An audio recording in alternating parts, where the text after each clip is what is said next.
안녕하세요. 오늘 저희가 함께 좀 깊이 파고들 자료는요, 바로 기도의 회복에 대한 신앙 메시지입니다. 우리가 왜 기도해야 하는지, 또 왜 자꾸 기도를 놓치게 되는지, 그리고 솔로몬이나 성경 속 맹인 이야기를 통해서 어떻게 기도를 되찾을 수 있는지, 이런 내용들을 다루고 있어요. 맞습니다. 하나님과의 관계를 좀 새롭게 보는 시간이 될 것 같아요. 네, 바로 시작해보죠. 이 자료에서 딱 와닿는 게 기도가 그냥 뭔가 비는 행위가 아니라 하나님 아버지와의 관계 회복이라는 점이더라고요. 네, 그렇죠. 단순 요청 목록이 아니라 관계 자체에 초점을 맞추는 거죠. 우리가 연약하니까 전능하신 분께 기댈 수 있다는 거. 그리고 예수님 이름으로 구하면 또 이루어 주시겠다는 약속도 있고요. 네, 내 이름으로 무엇이든지 내게 구하면 내가 시행하리라. 이 말씀이 사실 엄청난 약속이죠. 맞아요.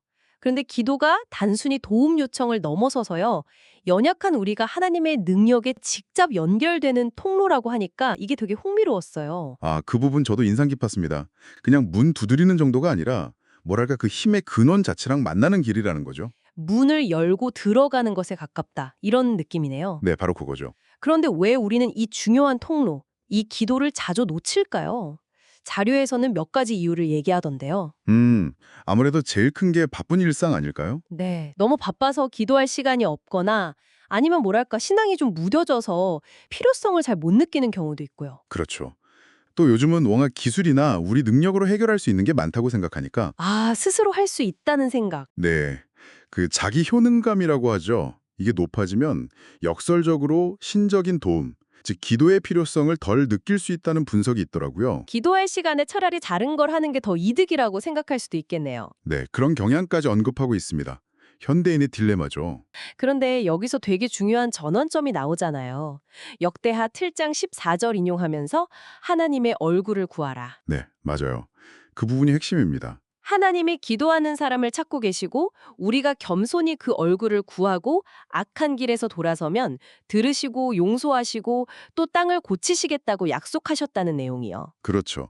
이게 그냥 문제 해결해달라고 매달리는 거랑은 좀 다른 차원이죠. 네, 문제 자체보다 그 문제를 해결하실 수 있는 분, 하나님 그 자체를 구하라는 뜻인가요? 정확합니다. 문제, 예를 들어 뭐 병이나 돈 문제 같은 것만 계속 보면 거기에 빠지기 쉽잖아요. 그렇죠. 그런데 문제의 근원이신 하나님의 얼굴, 그러니까 그분의 임재, 그분의 뜻, 그분 자체를 구할 때 진짜 해결의 실마리가 보인다는 관점이에요. 아하, 증상만 치료하는 게 아니라 근본 원인을 찾아 의사에게 집중하는 것처럼요. 네, 아주 좋은 비유네요. 그럴 때 모든 것이 합력해서 선을 이루게 된다는 약속으로 이어지는 거고요. 그렇군요. 그럼 이 자료는 기도를 다시 회복하기 위해서 구체적으로 뭘 하라고 제안하나요? 네, 그냥 마음만 다잡으라는 게 아니라 실제적인 행동 지침들이 나와서 좋더라고요. 어떤 것들이 있었죠? 예를 들면 혼자 하기 좀 버거우면 같이 기도할 기도의 짝을 찾아보라거나 아, 네네. 또 매일 아주 잠깐이라도 뭐 한 5분이라도 교회를 위해 꾸준히 기도하는 습관을 들여보라는 거. 5분 정도는 할 수 있겠네요. 그렇죠. 그리고 정말 힘들고 어려울 때는 오히려 교회, 그러니까 성전에 모여서 더 간절히 부르짖으라는 권면도 있고요. 아, 모여서 함께 기도하는 힘이 중요하군요. 네, 다니엘이 그 어려운 상황 속에서도 시간을 정해놓고 기도했던 것처럼 꾸준함이 정말 중요하다고 강조하죠. 혼자 애쓰기보다 같이 하고 또 작은 습관부터 만들라는 격려처럼 들리네요. 맞습니다. 개인의 어떤 의지도 중요하지만 공동체의 지지나 꾸준한 습관 형성, 이런 현실적인 조언들이죠. 기도가 막 특별해야만 할 수 있는 게 아니라 일상에서 훈련해야 하는 거라는 걸 알려주는 것 같아요. 네, 오늘 이야기를 좀 정리해보면 결국 이 기도의 회복이라는 것이 단순히 개인의 신앙 문제를 넘어서서 당신의 가정 그리고 교회 공동체 전체의 어떤 생명력을 불어넣는 심장 같은 역할을 한다는 거네요. 네, 그렇습니다. 기도가 회복될 때 그 생명력이 다시 흐르기 시작하는 거죠. 마치 멈췄던 심장이 다시 뛰는 것처럼요. 하나님의 능력과 그분의 계획에 우리를 다시 연결시켜주는 통로. 이 자료는 그 길을 다시 찾으라고 아주 강력하게 이야기하고 있습니다. 네, 그럼 마지막으로 이 질문을 한번 던져보고 싶습니다.